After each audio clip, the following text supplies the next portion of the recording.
Hello guys, welcome back to my channel. আজকে তোমাদের সামনে নিয়ে এসেছি একটা নতুন রেসিপি। এটা হচ্ছে দেখেই বুঝতে পারছো, এটা হচ্ছে চালতার আচার আজকে হবে। তার জন্য দেখো চালতাগুলোকে এরকমভাবে কেটে নেওয়া হয়েছে। চালতা কাটার পরে চালতাগুলোকে একটা হামালদিস্তা দিয়ে থেতো করে নিতে হবে। থেতো করে নিলে যেটা হবে, যখন আচারটা বানানো হবে রসগুলোকে কিন্তু চালতা খুব সহজেই অ্যাবজর্ব করতে পারবে। তারপর আমাদের একটা ভাজা মশলা বানিয়ে নিতে হবে। এখানে নেওয়া আছে 5 ফোড়ন আর হচ্ছে শুকনো লঙ্কা।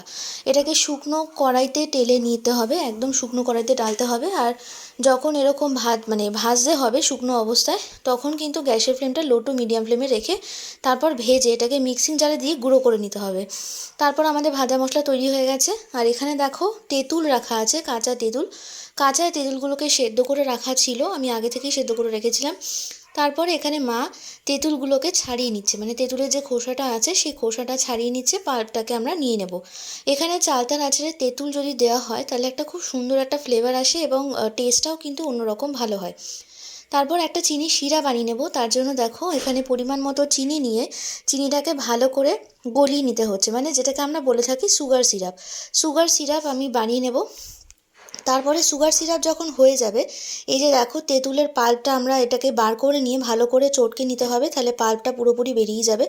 আর একদিকে আমাদের সুগার সিরাপ হয়ে গেছে। এই সুগার সিরাপের মধ্যে আমরা চালতাগুলোকে দিয়ে দেবো। চালতাগুলোকে কিন্তু অবশ্যই আগে থেকে থেতো করে রাখতে হবে, এটা আমি বলে দিয়েছি, আগেও বলেছি।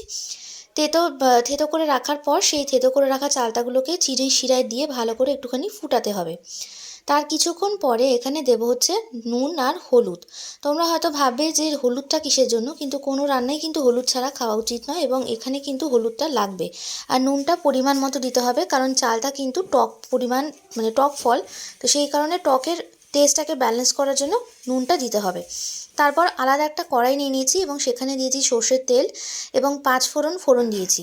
আচারে বা চাটনিতে কিন্তু 5 ফোড়ন দিলে খুব সুন্দর একটা ফ্লেভার আসে। তারপর এটা যখন গরম হয়ে গেছে, দেখো ফোড়নটা একেবারে গরম হয়ে গেছে, সেই যে চিনি শিরা দিয়ে চালতাটা করা ছিল এটাকে ঢেলে দিতে হবে। আর গ্যাসের ফ্লেমটা অবশ্যই লো টু মিডিয়াম ফ্লেমে রাখতে হবে।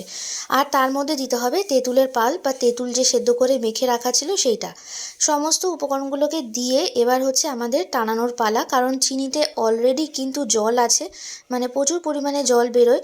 সেই কারণে কিন্তু চিনি শিরাটা করার পর চালতার সাথে চিনি শিরাটা ভালো করে ফোটাতে হবে। দেখো, আর এখানে আছে হচ্ছে আমাদের ভাজা মশলা, যেটা আমরা গুঁড়ো করে রেখেছিলাম, সেই ভাজা মশলাটা ওপর থেকে দিয়ে দিতে হবে। এটাই হচ্ছে আচারের কিন্তু মেন উপকরণ, যেটা না দিলে কিন্তু আচারের টেস্টটাই পাওয়া যায় না, আর গন্ধটা কিন্তু খুব সুন্দর হয়। ভাজা মশলা দেওয়ার পরে এখানে আমাকে ভালো করে মিক্স করে নিতে হবে।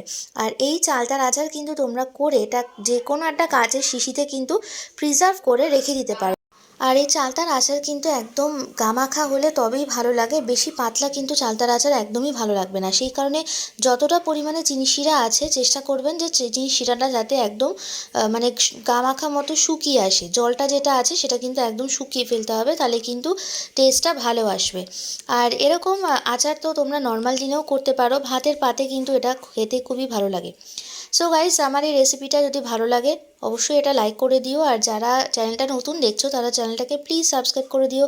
আর যারা আছো তাদের জন্য অসংখ্য ধন্যবাদ, তারা এইভাবেই আমার সাথে থাকো, চ্যানেলের পাশে থাকো, আর চ্যানেলের ভিডিওগুলোকে অবশ্যই দেখতে থাকো। ভবিষ্যতে আরও অনেক ভিডিও আসবে, তার জন্য চ্যানেলটাকে অবশ্যই ফলো করে রেখো। আর হ্যাঁ, শেষ করছি এখানেই, তোমাদের সাথে আবার অন্য কোনো ভিডিও নিয়ে ফিরে আসবো। ততক্ষণের জন্য তোমরা সবাই সুস্থ থাকো, ভালো থাকো, সাবধানে থাকো। টাটা।